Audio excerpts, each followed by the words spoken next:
ಮೆಗಾದಲ್ಲಿ women empowerment, women strength ಎಲ್ಲಾನು ಇದೆ. Women's ಎಷ್ಟೋ ಸಂದರ್ಭದಲ್ಲಿ ತಪ್ಪು ಮಾಡ್ತಾರೆ ಅನ್ನೋದಕ್ಕೆ ಇದೊಂದು ಸಿಚುಯೇಷನ್ ನಿದರ್ಶನವಾಗಿದೆ. ತುಂಬ ಬರುತ್ತೆ ಹುಡುಗಿ ಒಳ್ಳೆಯವಳಲ್ಲ, ಹುಡುಗಿ ಏನೋ ಅಷ್ಟೊಂದು ಬ್ಯಾಕ್ಗ್ರೌಂಡ್ ಚೆನ್ನಾಗಿಲ್ಲ, ಆ ಥರ ಒಂದು ಅಲಿಗೇಷನ್ಸ್ ಎಲ್ಲ ಬರುತ್ತೆ.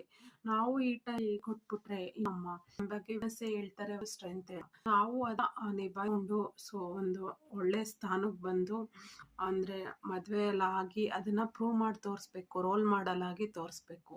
ಈ ಥರ ಒಂದು ಎಕ್ಸ್ಕ್ಯೂಸಸ್ ಕೊಟ್ಟು ಹಿಂಜರಿಕೆ ಮಾಡಿ ಒಂಥರ ಕೋವರ್ಟ್ ಥರ ಮಾಡಿದ್ದು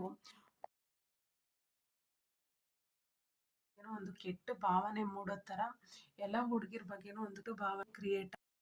ತಂದೆ ತಾಯಿ ಮದುವೆಗೆ ಎಷ್ಟು ಇನ್ವೆಸ್ಟ್ ಮಾಡಿರ್ತಾರೆ, ಎಲ್ಲನೂ ಹುಣಸೆ ಹಣ್ಣು ತೆಯ್ದಂಗೆ ಆಗುತ್ತೆ, ನೀರಲ್ಲಿ ಹೋಮ ಮಾಡ್ದಂಗೆ ಆಗುತ್ತೆ. ಇವಾಗ ಅವರು ಮದುವೆ ನಿಲ್ಸಿದ್ರೆ ಸಮ್ ಆಫ್ ದಿ ಫ್ಯಾಮಿಲೀಸ್ ಬಂದು ನಿಮ್ಮ ಹುಡುಗಿ ಮದುವೆ ಕ್ಯಾನ್ಸಲ್ ಮಾಡಿಕೊಂಡ್ಲು, ನಮಗೆ ಸೆಟಲ್ಮೆಂಟ್ ಮಾಡಿಕೊಡಿ ಅಂತ ಗಂಡವ್ರ ಮನೆಯವ್ರು ಬೇರೆ ಬಂದು ಕೂತ್ಕೋತಾರೆ.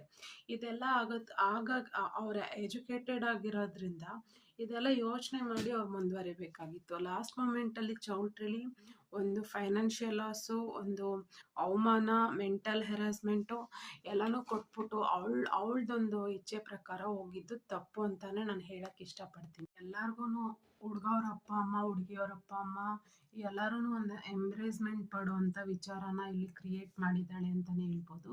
Being A double degree graduate ಅವಳು ಯೋಚನೆ ಮಾಡಬೇಕಾಗಿತ್ತು. ಮುಂಚೆ 3 ಮಂತ್ಸ್ ಬಿಟ್ಟು ಅಂದರೆ 3 ಮಂತ್ಸ್ ಗ್ಯಾಪ್ ಇತ್ತು ಅಂತ ಹೇಳ್ತಾ ಇದ್ದಾರೆ.